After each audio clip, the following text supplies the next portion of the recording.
welcome to another edition of the Heron Outlet. And, like we just said before we started recording the pod, that was a good night's sleep after a 3-0 win for Inter Miami, a much-needed win, and also the first time Inter Miami has ever won by 3 or more goals. Another shutout for Nick Marsman, which is a good thing. Guys, let's just jump right into it. She is Alex Winley. He is Austin Robillard. I am Ian Hest. And a team that really has Toronto's number, now 3-1 all time against Toronto, 2-1 this year, had the win last year as well. But not just that, it's sort of a feeling, and I want to get to it later with Cincinnati, of can we play you every week? Because this team just looks so much different when they play Toronto compared to when they play all these other teams throughout MLS. Yeah, I think last night's game it showed that Inter Miami mathematically aren't out of the playoffs yet, and there is still some fight. And I find it interesting that starting 11 threw everyone for a loop. I don't think anyone expected Federico.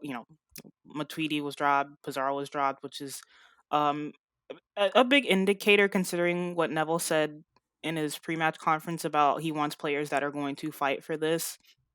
I'm not saying anything, but that starting 11 last night was it showed a lot. So yeah, Toronto they've not been doing so well, and I think specifically they were able to play that way because the gaps that Toronto's midfield and their defense was had open, and Vasilev and Morgan got a lot of freedom, and Higuain, Gonzalo and Federico did play well together, and even the double pivot of Chapman and Gregory before Jay had to come off with an injury, they were doing quite well, and yeah, it was probably some of the better soccer Miami's played this season.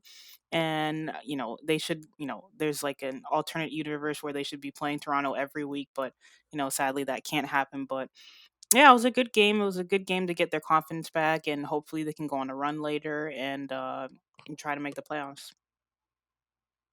And Yeah. quickly, Austin, you're right. Go ahead. That Yeah. 2-1 was last year. I was mixing up my years. It's been a long 22 months for all of us.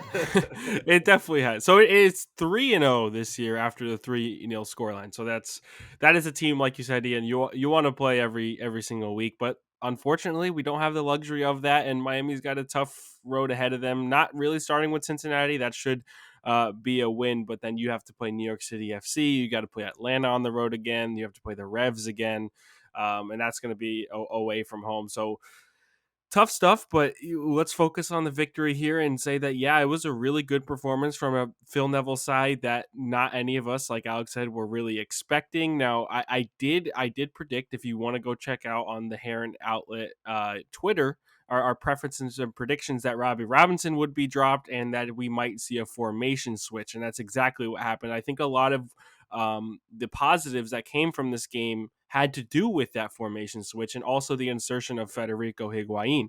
I think that, as sad as it is, Federico really complements Gonzalo well, and Gonzalo plays better with him. And it It's almost shouldn't like be they're that way. brothers. Yeah, it's like they're brothers or something. I mean, they have bald heads together. They have the same last name. I wonder if there's any bloodline there. But yeah, no, he complements Gonzalo really well.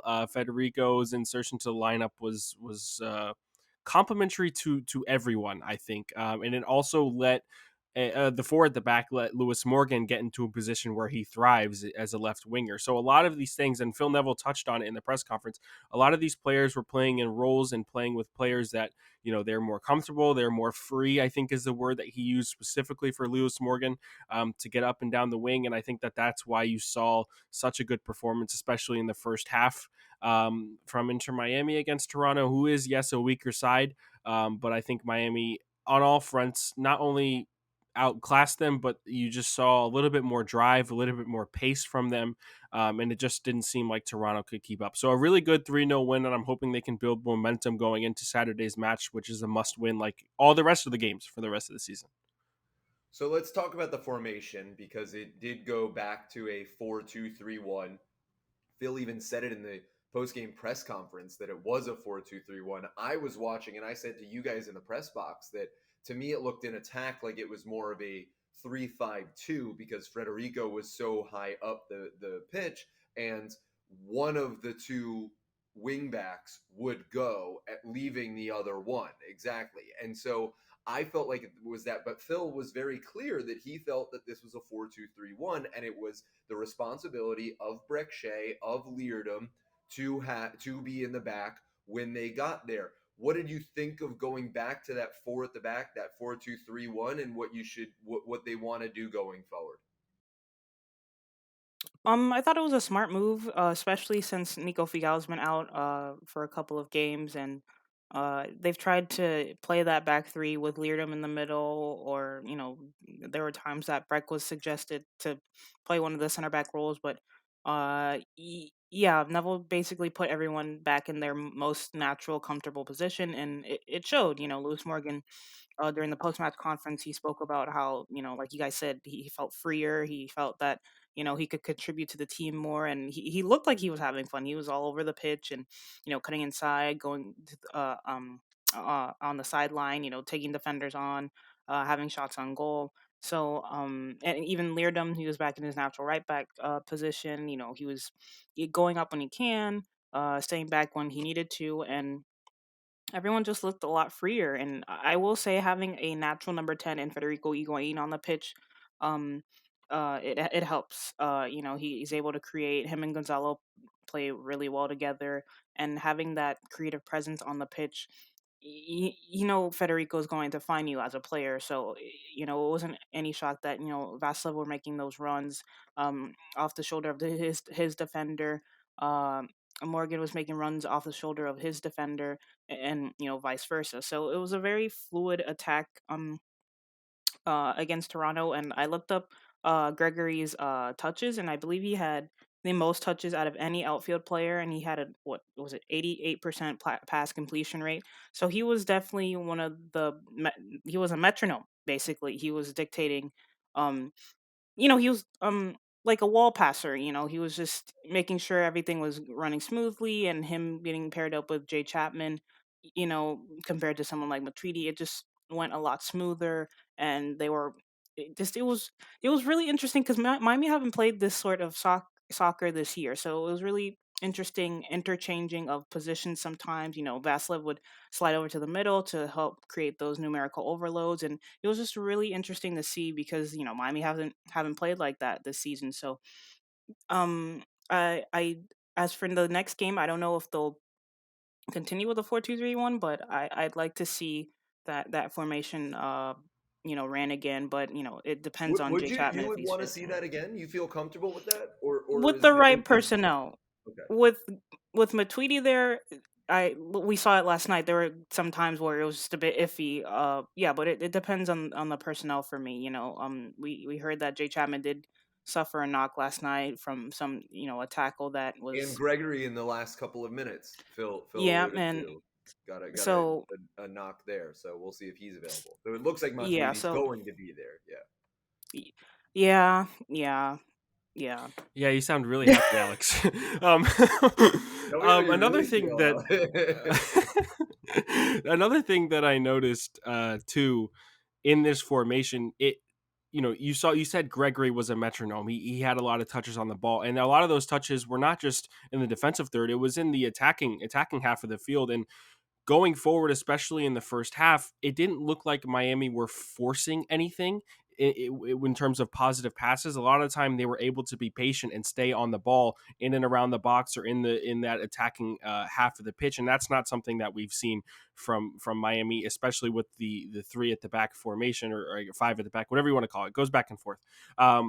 The the patience and the composure and the possession numbers on the ball in Toronto's half was really good from Miami, and it's not something you got to see with the alternative formation, with the 4-2-3-1, with the insertions of Federico Higuain, different creators and different playmakers on the field, and Gregory getting on the ball as much, having wing play from Vasilev and Morgan. That's hard to keep up with the wing back stretching out the defense. I think there was a lot that you got to see from Miami that we haven't seen this season, especially even if you go back to the old 4-2-3-1s in the beginning of the season. I think that you didn't even see this type of play and style from Miami. Now, granted, it is coming from coming against a much weaker opponent than a lot of the other ones that Miami has seen this season. But it's still a positive to look at, and it's still something that I think if you're looking at not just Saturday, and depending on what that personnel is, but you're going into 2022, 2023, you saw the success of this formation. Maybe they start to build around players that would be good in this style of play because it really suited what Phil Neville wanted to do. You saw the idea was present and it was presented really, really, really well. And I think that that's something that you can look at not just for Saturday, like I said, but going into next season and how they want to build in the offseason. Austin, I wanted to ask you about that real fast because I was left a little wanting with Indy Vasilev's performance last night. I felt like he had a very good opportunity to get the start, to show out, and it just it was good, it was okay, it was fine, but it wasn't that spark that you would have hoped someone taking that level of an opportunity was going to take. You've been a big proponent of his.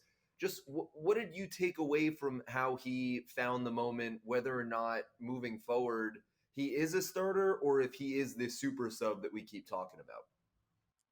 I think that if Phil Neville is able to keep this formation specifically for Saturday's match, I think the you know, Vasilev playing as the counterpart to Morgan on the opposite wing is going to be really good. Now, I didn't think that Vasilev was, the shining star of the match, and I don't think that he had the performance he may have wanted, but there were times that I did see some spark and some flashes, but there were other times where it seemed like he was just being outshined by other performers on the pitch, and I think that that's okay. I don't think that Vasilev did much wrong. Does that mean he did a lot right? No, but he didn't really have the chance to. It's really minimizing what you do wrong, which is what you need from players, especially in this Miami team where a lot of individual mistakes have been the downfall of this team.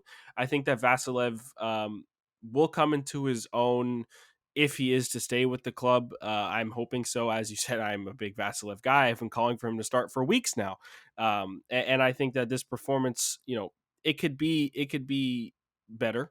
Yeah, 100%. But I also think that, like I said, he didn't do much wrong, and to the point where he wasn't the spark that we usually see. He doesn't the spark that we see in the last 30 minutes of a match when he gets subbed on. Well, that's because he's playing a totally different situation. It's circumstantial.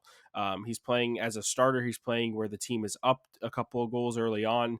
It's not a come from behind where they're trying to drive the ball forward type of performance. And I think that that's where you saw the difference in terms of Vasilev in this game and when he usually comes on as that super sub kind of guy. That was the difference for me, but I still think that Vasilev is definitely a starter if you see, a 4-2-3-1 and them two on the wings, and if that means to drop Robbie and you're going to use Morgan on the wing on the opposite side, I'm honestly okay with that just by how Robbie has been playing. I think you have to go with the hot hands and what's been working, but at the same time, like I said, for Saturday, we don't know what's going to happen with terms of players and personnel, and I'm sure we'll touch on that. So we might not even be able to see it, but if it's possible, then I think that you stick with it. I will say that Indiana had a really solid defensive performance, though he didn't do much offensively, but I saw him tracking back constantly, just plugging those gaps, closing the channels, pressing, Pozuelo, Soltero, whatever offensive player Toronto had on the ball at the time. Though, like I said, he didn't do much offensively. He was a nuisance to Toronto's offense, and he didn't let them, get much freedom on that right hand side, which allowed Lewis Morgan to go up and do Lewis Morgan things. So, that goes to show that even though you don't get on the score sheet, you can still affect the game of soccer and just doing the right things at the right time. So, guys, I wanted to talk about the elephant in the room, which is, well, Federico got the first goal, but after that, we get back to back. Oh my lord, I can't believe I'm saying this. Set piece goals. How did that happen? And not just that, from corner kicks. Where did this come from? And oh my, yeah, Christian McCoon doing the dance. And I still want to give Lewis Morgan credit for that third goal. And we'll secretly do it on the side, but uh, called an own goal. But Lewis deserves it after the season that he's had. Uh, where did that come from? That team had one set piece goal all season long, 29 games, one set piece goal, and legit right before that the Christian McCoon corner kick goal, I turned to you, Alex, and I said, "Oh my God, I can't believe that they're still having Gonzalo take these corner kicks. It's not working. Every single thing is going too short. They need to switch it up." And then all of a sudden, out of nowhere, two straight corner kick goals, and you're left wondering, you know, where was this whole year? Where was this whole time? It was so funny because in the press box, we, like you said, we were talking, and we saw Gonzalo taking them, and Gonzalo and Federico were rotating on the right side, and then went over to the left side. Gonzalo took one, and then he took another. There were like four corners in quick succession, and they just kept alternating. It was, I think Gonzalo ended up taking three of them, and when he took the fourth one and ended up getting through everybody, and McCoon scored, I mean, we were shocked because we were just saying Higuain should not be on the corners. Like, get Gonzalo off of them. They're just I going think I short to the front literally post. And tweeted out like 2 seconds before that, Gonzalo, like, gotta get him off the ball here. And then all of a sudden he whips one in that scores. now, what you said to me, I remember you said this straight to me. You said, you see what they're trying to do, though, and it's bring somebody to the front post to cause a disruption and get that first ball in front of him, whatever. And I'm not sure if the ball ever took a touch by anybody else to get to McCoon at the back post. I think Breck Shea was close. A couple of the Toronto defenders were close, but it got all the way through. Now, was that the plan? I'm not going to ask any questions. I'm not asking any questions. It doesn't matter. It got all the way through to McCoon. And by the way, a really good finish for McCoon. I think it was on his left foot. And then we saw the Dino celebration. Yeah, I mean, of course, something like that would happen in a game like this. You know, like you said, well, first of all, they haven't scored a corner kick goal all season. They've only scored one set piece in their, their entire season up to that point. 29 games it was. And now in Prior game to that, 30, they had only you scored double. six set piece goals in the entire franchise history prior to that. And I remember last year that was it was an issue, and it was brought up to Diego Alonso, and then there was, I mean, it's a whole fiasco with Inter Miami and set pieces. But you wish this came earlier, right? You wish this came, a couple games ago, or during that 6-game losing streak where you were only losing by one goal and you could have used a bit of luck. But it's here now, and you got to build off of it.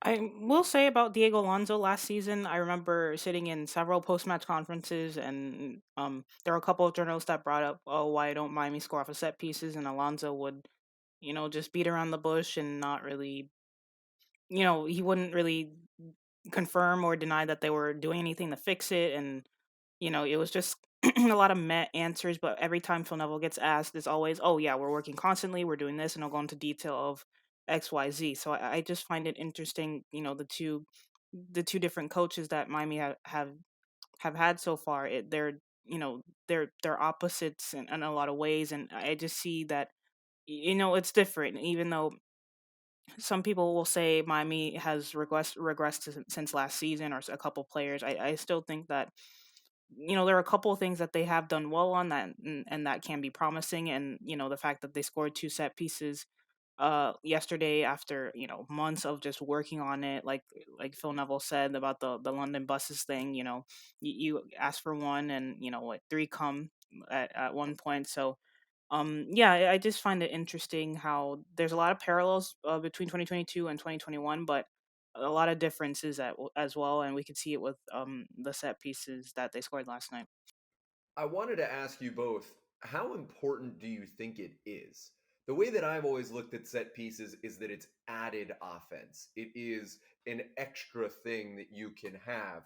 But if you're not scoring goals from the run of play, if you are not involved in working an offense around the pitch, then if you're just, this is the Ronaldo argument, right? That he gets so many goals just off set pieces. So if you never get that foul, Ronaldo's never taking that free kick, and he's not scoring as many goals. He's not an on the ball player. And so I wonder how important you see it. That's a style of play thing and a difference of opinion.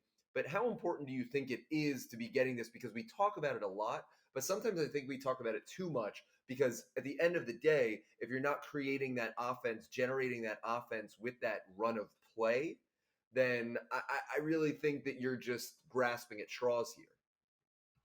Yeah, and I think that's what it comes down to. When the team's not scoring, you look at specific things like that, like set pieces, and say, well, why isn't this working? Why isn't this working? I think before coming into the Toronto game, if correct me if I'm wrong, it's only 3 or 4 games in the last 10 leading up to that Toronto game or something. It was a very small number. You had a 0-0 draw, a 5-1 loss. I mean, there were a couple of 1-0 wins there, and then the 6-game losing They were streak where you had flirting with 400 minutes without scoring a goal.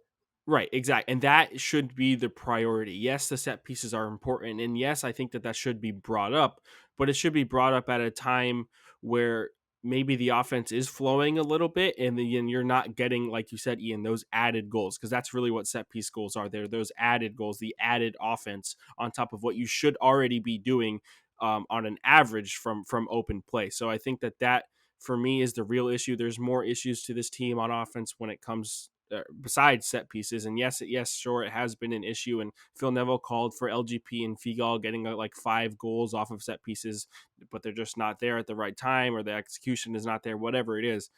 But they aren't scoring from open play either, and that goes on in a lot of the attacking players, and that should be the main focus, in my opinion, not necessarily the set pieces. Now that they have scored a couple, maybe it will shift over back again to this team needs to score from open play.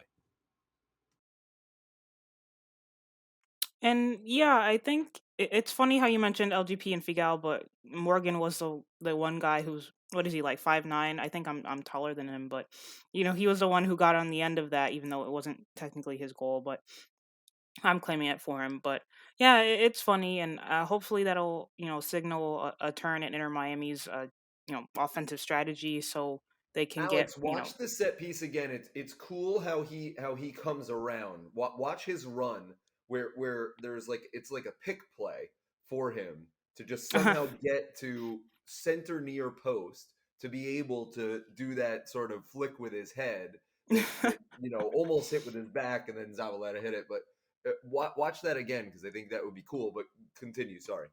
Yeah, we saw him pat his head, because I think he probably knew that it wasn't completely his, but like I said, I'm still claiming it for him. He was patting his head, saying, "Oh, it came off me, it came off me." But yeah, I'll go over and rewatch his goal, and yeah, I think Inter Miami they just hopefully, like I said, it opens the floodgates for them and their set pieces, and yeah, they still got to work on that open play, goal, their open play goals, but yeah, then it's the end of the season, and but they can still work on things. And last night they showed that they're plenty capable of creating chances. What I think they had 8 shots on goal. Their XG was 1 point. I gotta go and re list the stats, but there were crazy stats that we haven't seen from Inter Miami this year a lot. So yeah, last night was promising, but then again, it's still Toronto, and they're not the greatest team, but it was definitely a promising performance. So let's talk stats and especially offensive stats. You mentioned the shots on goal, also 17 shots. So those rally up the expected goals, and I have my magic number of 0.9. Whenever they get to 0.9, they improve to 10, 2, and 2 this season. When they get an expected goal of 0.9 or greater, 0, 3, and 13 when they do not. So it is pretty much night and day. They win when they get to that number and they lose when they don't. And guys, just I want to still harp on that, on just the ability to create chances. Lewis talked about it in post game last night that I thought was like really important on he's playing a different role, and he said I came in and I said whatever role I need to play, if I need to play a more defensive role for this team, then I will. Phil Neville has a little back too much of a, and he even talked about it, of a back front approach where it's defense first and you move forward. But when they are creating those opportunities, when they are creating those chances, they're finding success. The problem has been that that's few and far between, Austin. Yeah, and I think a lot of that, has to do with this. I mean, we already touched on it, but the formation switch was almost everything. And I think that, to my previous point when I'm talking about the formation, It gave them time to control and possess the ball. And yes, defense first, it is important, but when you have the ball, your best defense at that point is your offense. It is controlling possession and not letting the other team get on the ball. And we've looked at possession numbers over the last, however many games it's been, and they've not been great, and they've not been in Inter Miami's favor. And I think, Ian, you'll be proud of me for this. I looked up some advanced metrics and looking at the stats and passing numbers. Miami had more completed passes by almost 50 in the opposition half than both the Red Bulls game and Columbus game combined. I believe in the Columbus game they had about 135 in the completed passes in the opposition half, and in the Red Bulls game only about 93, less than 100. And in this game, the number was about 280.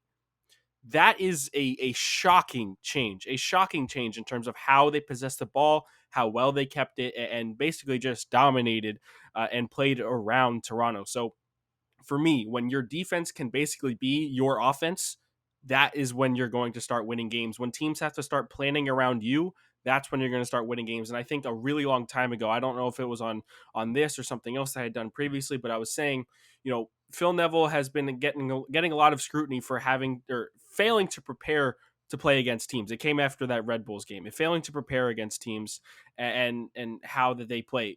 I think that Inter Miami, if they want to be successful, they need to become a team that gets prepared against, not a team that prepares for.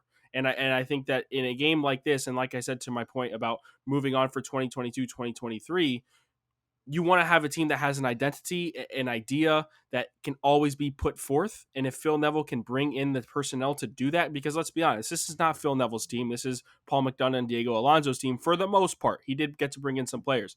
But if Phil Neville is able to have roster turnover that benefits him and his style that he wants to play, I think that Miami could become not necessarily a force to be reckoned with, but a team that has an identity that other teams have to look out for, because for a long time, Miami has not been a team that, other teams have to be worried about in terms of what kind of style they play, how they're going to play, because it's either always been switching or it's been this style of five at the back where they're looking for counters and not really possessing the ball. And it's just not been working. Obviously, that's why we've had 2 6-game losing streaks. Yeah, and I think that's where Fort Lauderdale CF comes in. Earlier in the season, Neville did say he wants at least 6 of those guys coming up to the first team, and we spoke with Darren Powell about that, about the pathway to the pros, and you see it. There are a couple of players already. We saw them last night at the game. They were sitting right under the press box and enjoying the game, and like yeah, there's going to be a couple of guys that come up to the first team, and like Austin said, that identity is a large part of it. I'm sure Darren Powell and Phil Neville communicate on a daily basis, and Powell is telling him, oh, so and so would be good here, so yada yada yada. And next season, we're going to be able to see that, which I'm super excited about, more so than some of these other transfer rumors that we're seeing from the Brazilian league. But as far as Fort Lauderdale CF goes, that identity is what that's the main thing that Neville and Chris Henderson have spoken about since they've gotten to Inter Miami. Their introductory press conference, excuse me, they mentioned about wanting to bring up local kids, excuse me, into the first team and integrate them into Inter Miami, and having South Florida blood come up to the first team, and it's going to happen sooner rather than later. We already seen Ascona play. I believe it was against Nashville earlier this season, where he got a couple of minutes, and he was one of the first Inter Miami academy guys to actually get some first team minutes. So, and it's just it's an exciting time, because I really rate a lot of those players down there, and I think that they can contribute. A lot of them can. We saw Sammy Gadiri last night. We saw Emmanuel Bika against the Red Bulls, and we'll see more coming next season. And like Austin said, it's very much an identity thing. This is what Inter Miami want to be, and I know. They got the Matuides and Higuains and Pizarros and those splashy stars, but at the end of the day, where Inter Miami is going to be successful is bringing up homegrown talent, which South Florida is a soccer hotbed, like one of the best in the country, in my opinion. It's bringing up South Florida talent to the first team to create that identity. So you mentioned homegrown talent, and you mentioned Sammy Gadiri. He is a Boca boy, just like myself. He played at Schultz Soccer Academy when he was growing up, just like myself. And very cool moment for me, at least, just real fast. Him getting on the field last night with Josie Altador, who also played at Schultz Soccer Academy in Boca Raton. So the two of them, one offense, one defense, sharing a pitch at the same time, with Josie coming back home to South Florida. Always a very cool moment to see things like that. Let's continue on with the defense, because another young guy that probably at this point needs no introduction, Christian McCoon, is turning into a star right before our very eyes. It is becoming unbelievable. Now we're seeing what Juventus saw, and this is turning into a masterclass. I remember last year when we were having discussions about stuff about the team, and people were saying, "Is this kid ever going to be anything?" He's still only 21 years old, and he is, man. It's tough to rate defenders sometimes because they do a lot of the nitty gritty dirty work that doesn't show up in a box score. And yet it just stands out to you. It just smacks you in the face and you go, whoa, this guy's really good. What's going on there? Because it seems like game after game after game, this guy is improving to become one of the best. I don't feel like I am being hyperbolic when I say he is turning into one of the best defenders in MLS right now, at the very least, at 21 years old, especially for a team that concedes a lot. And all of like, I can't think of many times lately where any of that has been his fault. They've conceded, I guess, a little less lately outside of the Columbus game, but where he did have one mistake. But I, I just, I watch him and I go, wow, that's a really good defender. Yeah, I'm so happy. He's becoming, I said this in the car ride home to my father last night. He's becoming my favorite Inter Miami player. And yes, it might have to do with his, Dino celebration. I don't know why I love it so much. I think it's great. But no, I think, first of all, I've eaten so many words on Christian McCoon and the beginning of the season, and just the player that he's become. Like you said, Ian, it's nothing short of something special. And I think Miami is now in a position where it's not about, is Christian McCoon going to make the roster or get playtime? It's, are we going to be able to keep him? Are we going to be able to shy away other clubs from interest in Christian McCoon at 21 years old, getting And national Phil team even call ups pointed now? Phil pointed to that in the press conference earlier in the week. He said, not only are we looking at other teams, but other teams are looking at us and our players and how well they are performing.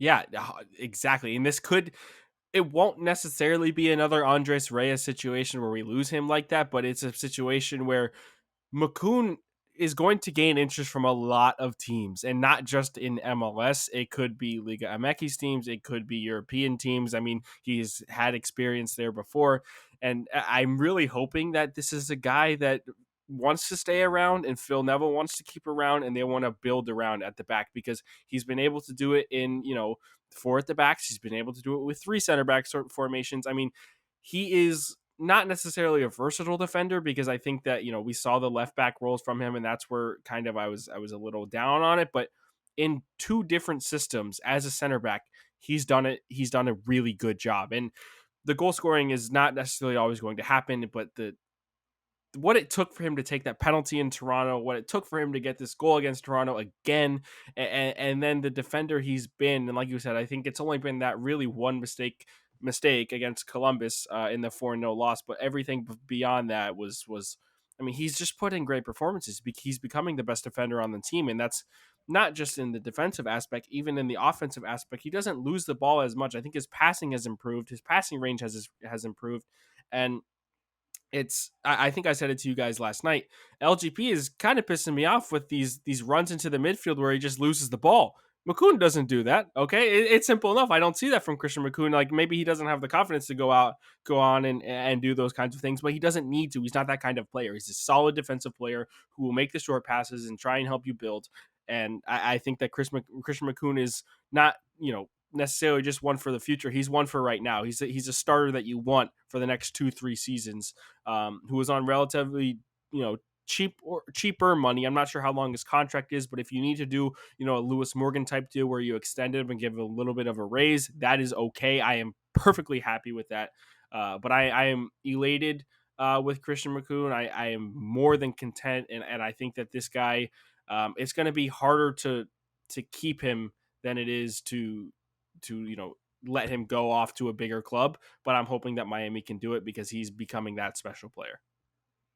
I want to say that out of the first three players that Inter Miami ever signed, was it Pellegrini and Carranza and McCoon? McCoon is the one that has panned out the best. I just find it funny that, when he signed, it wasn't a really, people weren't really big on, well, talent wise, yes, but he wasn't the flashier signings compared to Pellegrini and Carranza. But now we see him finally flourishing. But yeah, about the future, I think that if Inter Miami can keep hold of him, and again, Ame Mabika, he comes up, the two of them as a duo, that could easily be an obnoxiously difficult center back pairing to play against as an offensive player. We've seen McCoon's talents. We've seen what Mabika can do. Imagine being an MLS attacker and coming up against a 6'6" center back, and I believe McCoon's 5'10", but he's super just positionally aware. He's great at passing, and he's not afraid to put in a tackle. Just imagine coming against that as an MLS offensive player and trying to get through that. If Miami play their cards right, they can have a center back pairing that lasts them a couple 5-6 years if they play their cards right, and that's super exciting to think about compared to where the team was, a couple months ago, wondering if Ryan Shawcross was, the answer to their issues. But yeah, McCoon, he's impressed me. He's grown as a player. Neville has spoken about how the coaching staff has put time into his development. They've thrown him through the ringer physically, tactically, mentally, and it shows. He's taken that constructive criticism and grown as a player. And we've seen him with the Venezuelan, getting call-ups to the Venezuelan national team now, and that just shows that he's been growing and whatnot, and that's an exciting thing for his future and the future of Inter Miami. He also doesn't get yellow card suspensions, by the way. I Yeah, just want to no, go. yeah, he times his tackles well. It's just LGP and Figal. I don't know. Maybe it's just in their defensive nature to just fly into tackles. And yeah, he doesn't get carded a lot, which is also a plus. And yeah, speaking of yellow cards, we'll touch on LGP not being available for the Cincy game. But yeah. I just want to touch on a quick stat breakdown for him because he's played 1,662 minutes this year, which is a lot. And that's more than double he's ever played in his 6-year professional career. Remember, he was in Venezuela before this. He really, his passing is what stands out. Last year, he was at 71.4% completion percentage on passing. This year, he's at 86. In terms of long balls, last year he was at 43.5%. This year he's at 66.5%. So clear improvements there. Amongst MLS center backs, he ranks in the 89th percentile of passes attempted and in the 85th percentile of progressive passes, so moving the ball up the field. 74 percentile in progressive carries, so taking the ball, like you said, on the ball up the field, Austin. And also, when he's in defense in the back, he's in the 80th percentile in pressures, 64th percentile in interceptions, 71st percentile in blocks. All of this is elite stuff that I really think that we need to appreciate while we still have it, because this is a situation where still at only 21 years old and blossoming in his career, something to be very excited about. Another just a quick thing that sparked my interest today because I saw an Instagram post earlier this morning. Uh, Gyro Quinteros has been playing a lot of games for his club, back to back to back to back to back, like full 90s. He's become a full on starter. He's getting call ups to his national team and things like that. And that's another player that will be coming back in the offseason. So, along with a young defender in Mabika, a young defender in McCoon, you might have another young defender in Quinteros, which could mean a little bump out the door for a couple of the older guys who are on a lot of money. that's Well, just but would adding you to take this that? whole. Would you take that right now? If you could, would you take? Because I would. I'm not going to make any Yeah. qualms about it. I would take Quinteros, Makun, Mabika over Figal and LGP at this point. I think that I it's time to have a sort of a turnover there. I would do that if you are I like those offloading. two guys. I just think that No, it's time. right. I love, and honestly, Nico Figo, I love Figo as a player. I like him a lot more than LGP.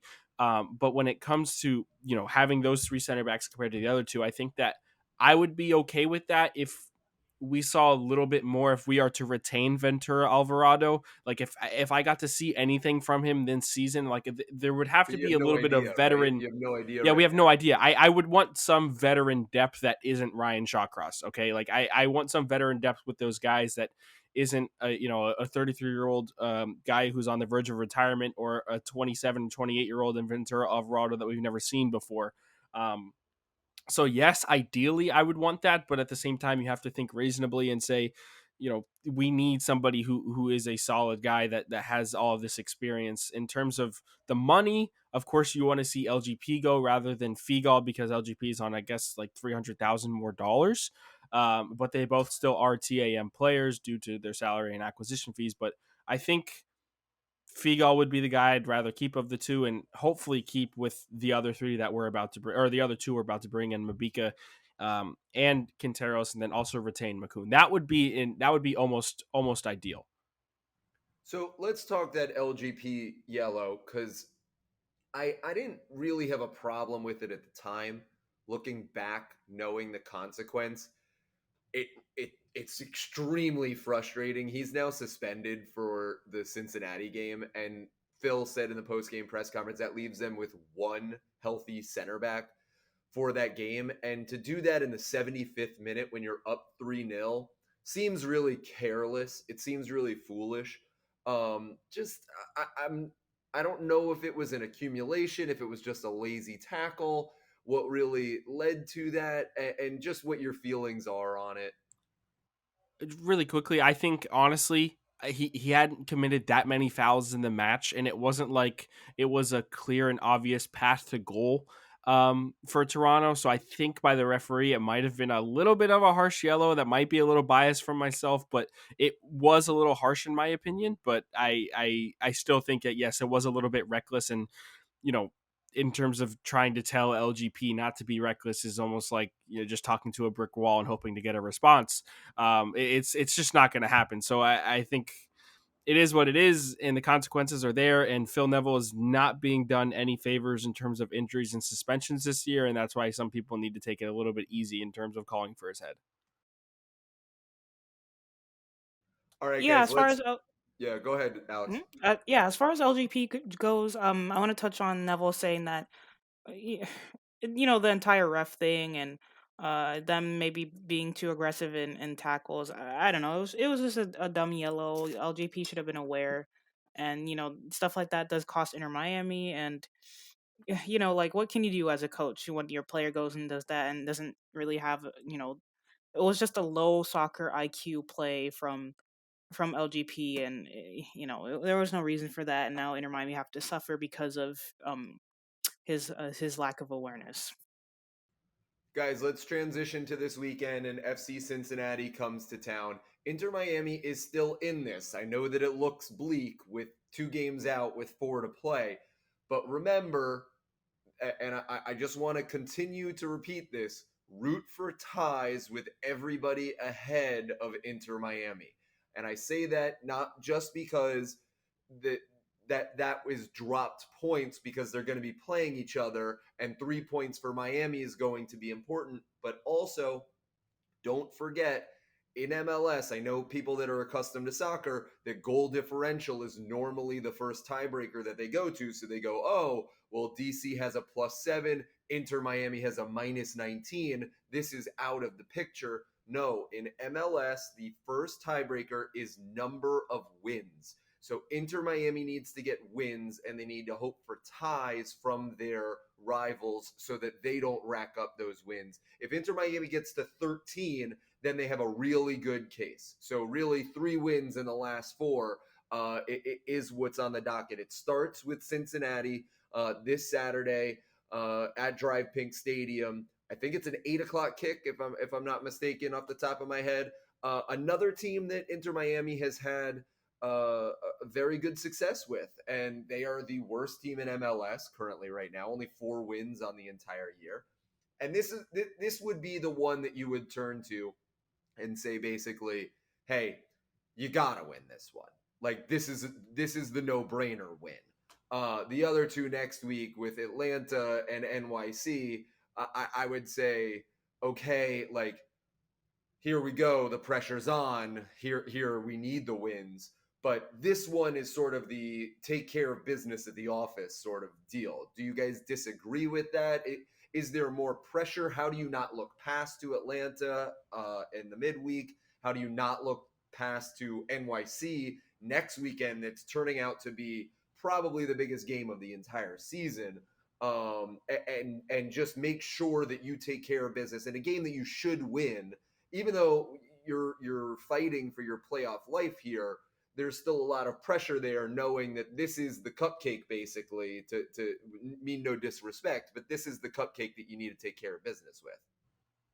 Yeah, I was almost disgusted looking at all the other remaining teams that are above in their schedules and how many times they play each other, like in all the different matchups, like the Montreal Root for DC. ties. They, Root for everybody ties. plays each other, and that just has to do with the scheduling and post pandemic trying to keep everything close and in the same conference. Sure, but it is really really going to be tough if Miami are going to get this done. I think with 3 wins and a draw is possible, but ideally you almost have to get 4 from 4 if you even want this, less. If you want just a little bit of a chance, and in terms of the Cincinnati match coming up, you know, Miami have had their number in the last 2 seasons. I think about how many teams are in MLS. Every other one of those have had also FC Cincinnati's number since they came into the league. So it's, yes, one of those cupcake games, but at the same time, that game last year that was during a tropical storm that Miami needed to win and get to the playoffs was not an easy match by any means. It was not an easy match, and especially when they went to TQL Stadium this season, Gonzalo Higuain had to score post 80th minute in order to win that game after a 2-0 lead. So it's not like this is going to be super easy like it was for Toronto, or like it was against Toronto, I should say, for Inter Miami. But it is a game that you, yes, have to win. This is the one of the 4 games that you absolutely cannot lose. Like, this is the one that you are relying on a win. You're coming off 6 straight losses, and to be up against Toronto FC Cincinnati to build momentum going into the final stretch of games is almost a gift. It's almost a gift, and especially those games are at home, so it's even more of a gift. It's like Christmas Day at this point. Like, you are handed everything to build momentum and gain momentum going into the final stretch of games. So yeah, I think that Miami, despite whatever is going to happen in terms of personnel, they have to find a way to win. And I don't care if it's 4-2-3-1, 5-2-3, 5 whatever. It doesn't matter. These players have to understand, and I'm sure they do at this point, that this game means everything. And yeah, I don't want to count out FC Cincinnati, even though they're going through a multi-game losing streak. They're mathematically out of the playoffs. They do have a couple of really good players on their squad, even though they're not the greatest team. Acosta, Brenner Silva, Matarita as that left back. Um, it's and yeah, it could be a trap game for obvious reasons. Inter Miami, though they've beat Cincinnati, they did struggle in that last game where Breck scored that late game winner. It wasn't the prettiest game from Miami, so Cincinnati can catch you. They do have the capability to score goals. Last night they Chicago beat them 4-3 off of what was the craziest last gasp winner from the Fire. It was just, what was it, like a 30-yard goal from one of their strikers. It was just absolutely insane. But yeah, they've got goals in them, and I do worry if Inter Miami do roll on that 4-2-3-1 and Matuidi starts, and it could get bad. I think just midfield wise, numerically. I'll go into that when my article drops, but yeah, it could be a trap game.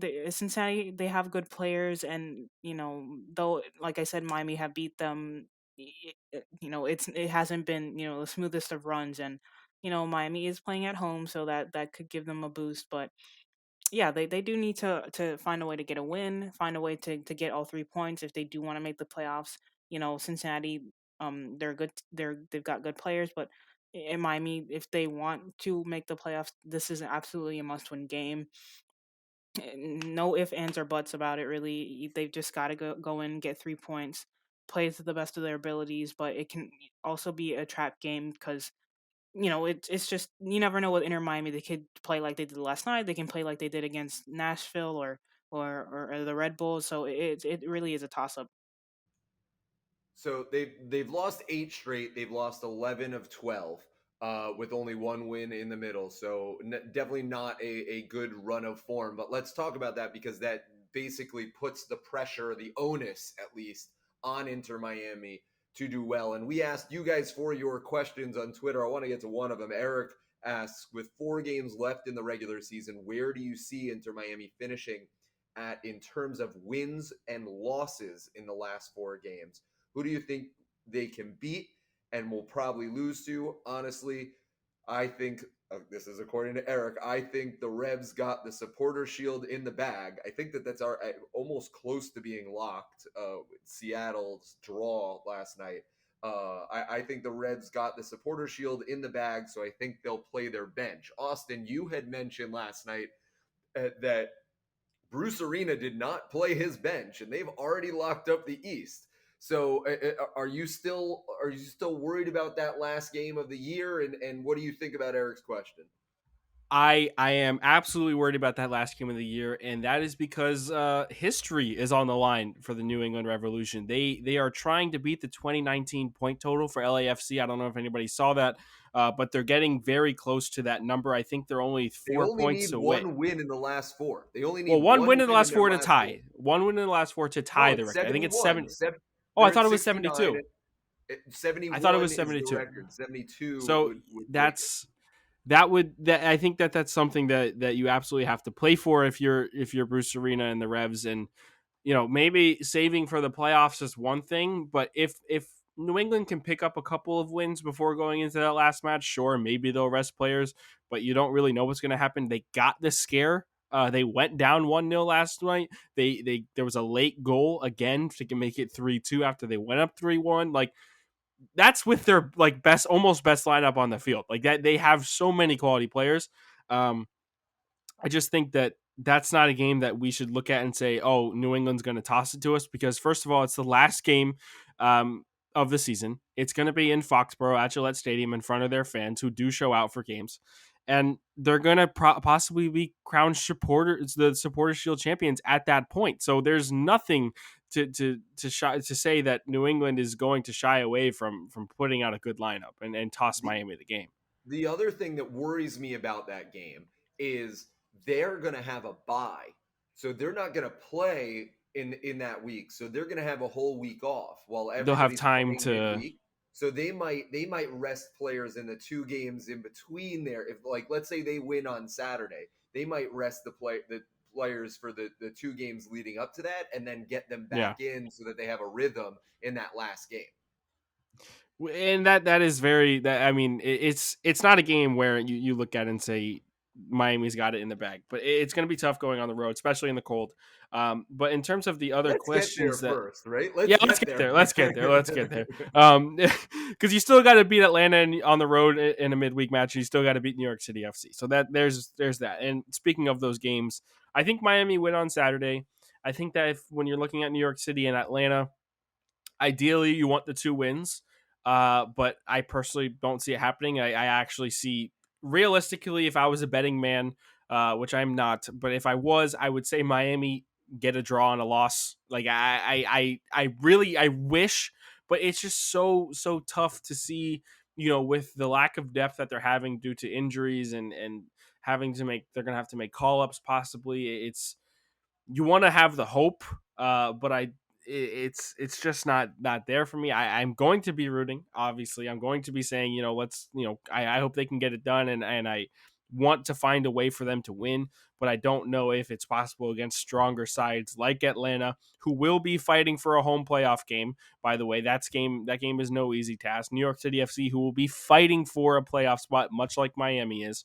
I think that it's a lot to ask for from this Inter Miami side who's had a really tough season. Hopefully, I'm saying 2 wins of the next 4. They'll finish with 12 wins on the year, and maybe 11th or 10th place in the East, just like it was last year. It's nothing crazy. It's going to be the same kind of style going into the next couple of seasons. Yeah, They definitely need 3. I think. I don't think that any of this could last if they don't get 3, Alex. Right? yeah, no, I don't think they'll. I think they're gonna end the season with a win, 2 draws, and a loss. I think that New England game's gonna be a loss. I don't see them beating them. I think Atlanta, based on that last game with that dubious penalty call, I think that they're gonna be able to get out of there with a draw. And the New York City FC game, New York City has been sliding a bit. They've not been the best team so far. They've went from what, second in the East to where are they in the standings? Like they're eighth now, which is outside of a playoff spot. They went from maybe contending for the top spot in the East earlier this season to sliding. So they've been regressing a little bit. So maybe Inter Miami will be able to pick up a draw against them. And yeah, I think they're gonna end the season with 11 wins, 7 draws, and 16 losses. Which is fine. They it's all eyes towards 2022, and if Inter Miami do make the playoffs, I think they probably won't do much damage. Maybe they'll get a win, and but I think with this current roster and just all the turnaround that's going to happen, I think that I don't think that anything much more will come out of this, and yeah, I think they'll end the season with 2 draws, 1 win, and that New England game it'll be rough, and I think it'll be a loss. The one thing that I do want to just point out is that in the MLS playoffs, they do not reseed. So if Inter Miami gets into that 7 spot, you very much could get a situation where your path through the playoffs starts with a rematch with Nashville, and then the second game is Orlando, which is kind of, I know, I don't want to be talking about it, but a dream scenario for all, media everywhere. Like that would just be so much fun. The fact that that could be possible is just exciting to think about. I don't want to get anybody hopes up, but I'm excited. I am rooting for that. That's where I am. Okay. We're not implying that it's going to happen. We're just rooting No, for it. Yeah. I We're would rooting for the personally enjoy yeah. very much getting No, the definitely. rematch with Nashville and then getting an Yes. Orlando second round match. And then you could possibly have an Eastern Conference final with Atlanta. And then all the world would Oh, end okay. immediately. Okay. Oh Media's gonna God. go crazy with Oh that. man. One can dare to dream, okay? Let me have my fun. All right, Alex, since we're Freedom talking to about, dream, there you say. yes, Freedom to your freedom dream, to dream. there you.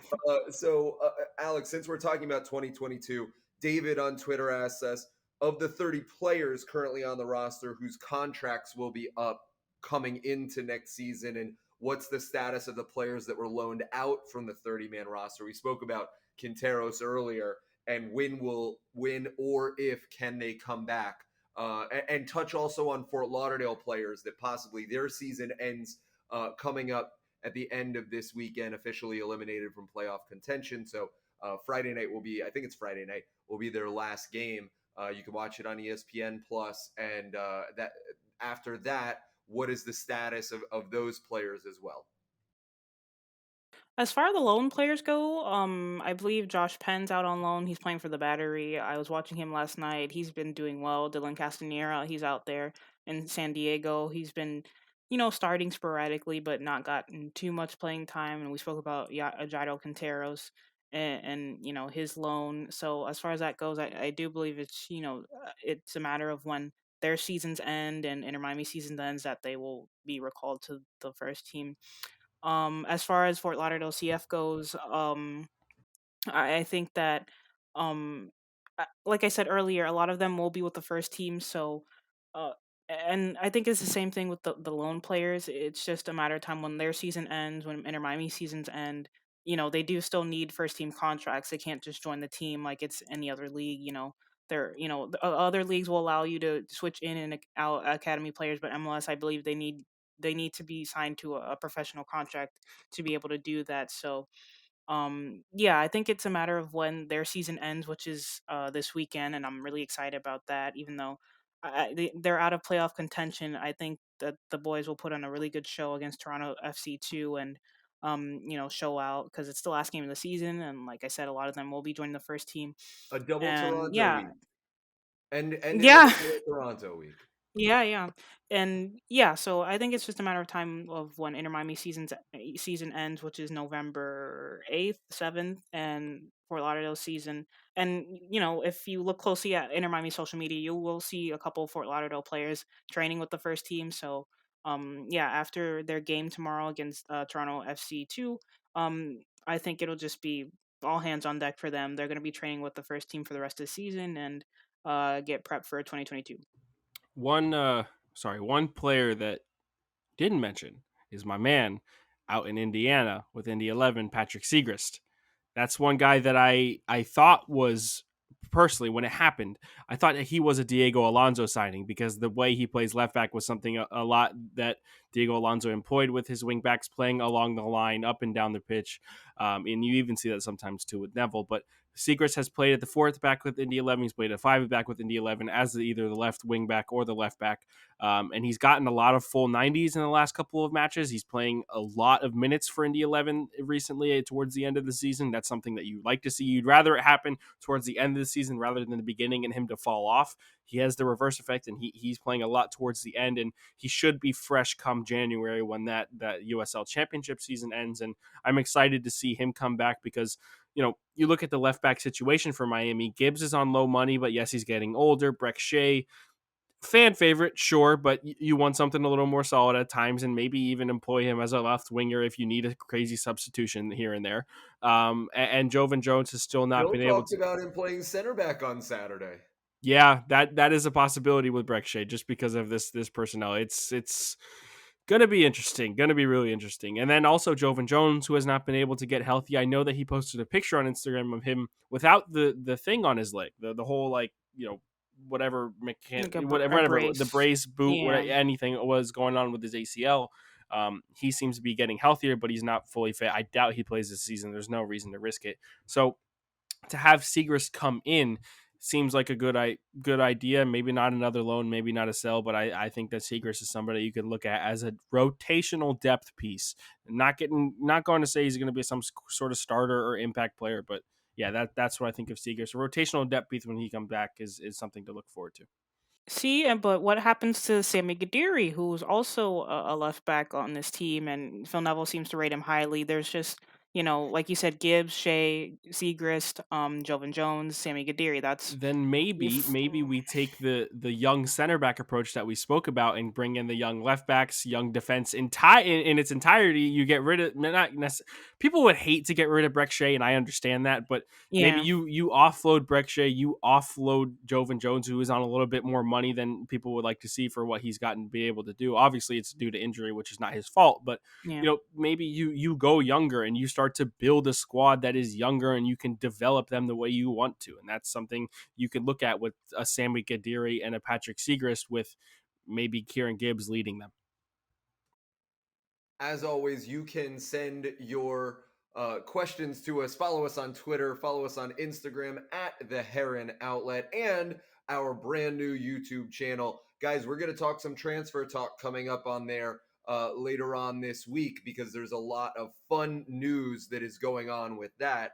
But as Al Davis said, just win, baby. A big win for Inter Miami yesterday against Toronto FC, and a big one coming up that they'll need to have against FC Cincinnati. He is Austin Robillard. She is Alex Winley. I am Ian Hess. For our producer, Andres, we will see you back here this time next week.